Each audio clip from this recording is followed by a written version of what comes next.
We're with David Shapiro. David is a criminal lawyer in San Diego, California, and he's agreed to answer an online question related to police stops or illegal police stops.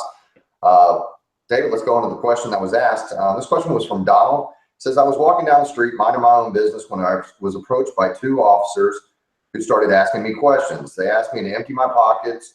I did as they demanded. They eventually let me go. Did I have to answer their questions? Do I have to empty my pockets in that situation?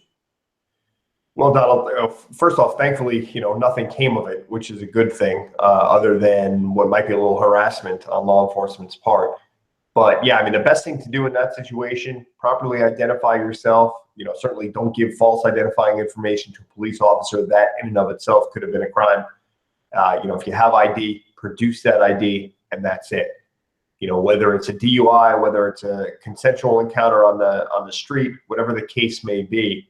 Where are you coming from? You don't have to answer that question. Where are you going? You don't have to answer that question. Have you done any drugs, drank any alcohol today? You don't have to answer that question. All those types of things you don't need to answer. Now, if you're on Fourth Amendment waiver probation status, where you're giving up your right basically in exchange to stay out of custody to be able to be searched, then you probably don't want to play games with that as far as the police are concerned. But generally speaking, identify yourself and you don't have to answer any other questions. As far as emptying your pockets and that type of stuff, the police could certainly ask you to do that. If they felt that you might be, armed or you might be a threat to their safety, they generally would need to have some basis for that. And the biggest issue I see a lot of times is situations like yours where it seems like they were just bothering you for no reason and nothing came out of it. So what's your real remedy? There's no criminal court case, thankfully, where you could, challenge, hey, they had no right to go through my stuff or they had no right to detain me. Your liberty wasn't really at jeopardy here. You're not charged with a crime.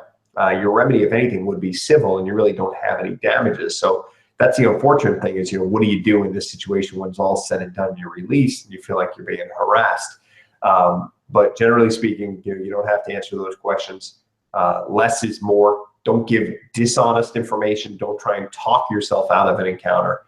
Just be quiet, identify yourself, be polite, but don't necessarily be too forthcoming with information they might not already know.